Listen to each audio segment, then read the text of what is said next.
Ajuda a gente, se inscreve no canal e curte o vídeo. Para tentar trazer inovação para o mercado. Então, na verdade, é um processo muito, muito rico. Então, a gente tem aprovação temporária pela Resolução 135, que é a de bolsas e balcão organizado, sendo que a gente é balcão organizado, né?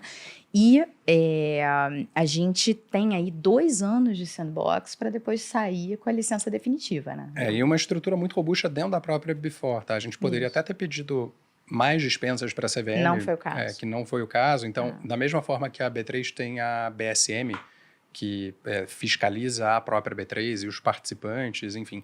A gente tem uma área de supervisão dentro da Before que responde para um conselho independente, ou seja, não responde... A Patrícia é CEO da Before, essa área não responde para a Patrícia. Tem um conselho independente e essa área supervisiona a operação da própria Before, das empresas, de todos os participantes. Todas as nossas regras. E a gente tem 30 documentos, mais ou menos, aprovados com a CVM 1 a 1, discutidos, revisados e aprovados, que é o que regem a nossa operação em linha com as resoluções de mercado. Então, na verdade, tem muita observância.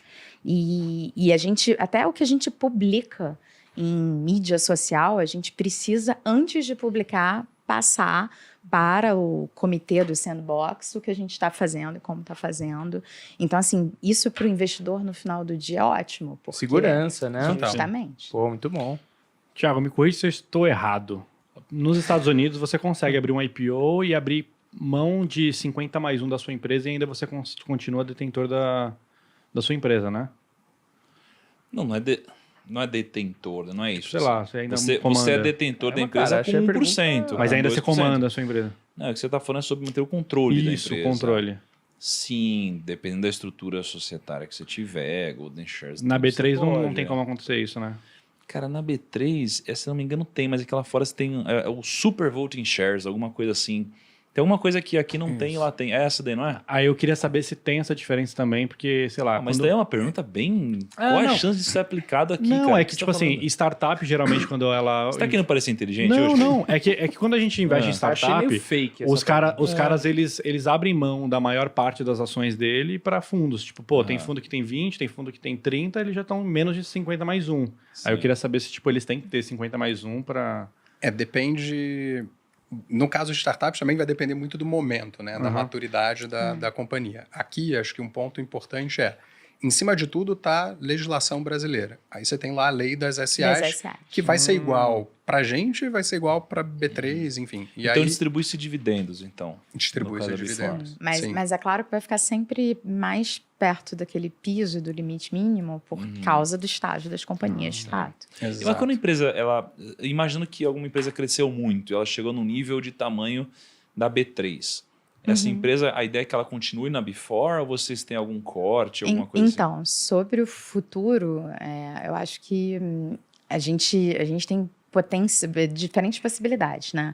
Ou a gente vai continuar assim como celeiro e firmar convênios, né? A gente já se aproximou, por exemplo, da Nasdaq, da TSX, para a gente estimular os participantes no próximo passo, digamos assim, né? Isso com a própria B3 no futuro. Ou, quem sabe, a gente vai ter uma história semelhante com a Nasdaq, né, Rodrigo? Evolui junto com as empresas e continua lá. Ela começou para atender um determinado nicho. Será que vamos ter 2 bolsas dentro do Brasil? Pode isso daí? Ou não, mais. Não é uma bolsa, né? Tipo.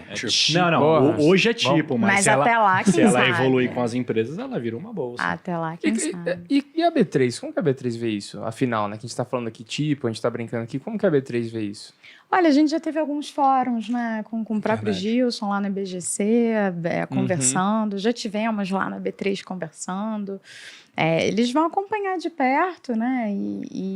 Quando vocês começarem a crescer demais, eles vão assinar um cheque e tá tudo certo, né?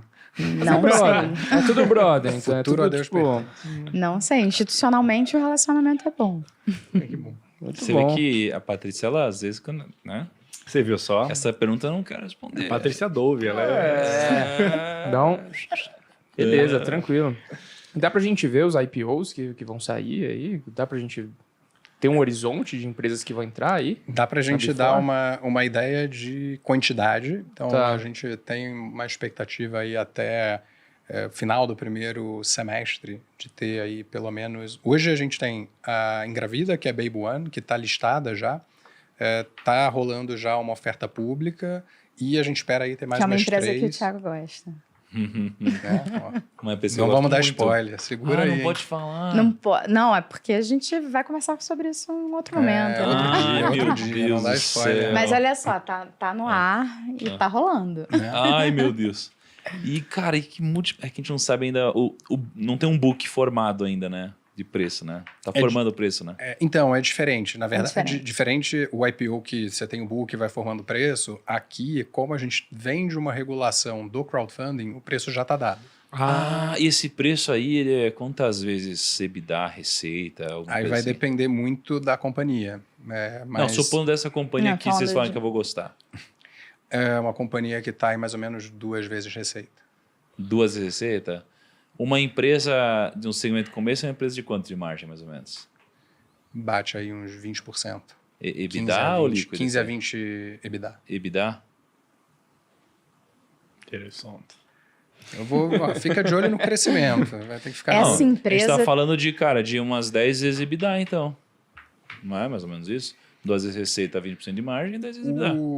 Não é exatamente o equivalente, mas uma referência para se olhar em mercado, se eu não me engano, em momento atual, que mercado, né, vocês mesmos falaram não está tão bom assim, acho que está 14 vezes EBITDA. Uma possível referência.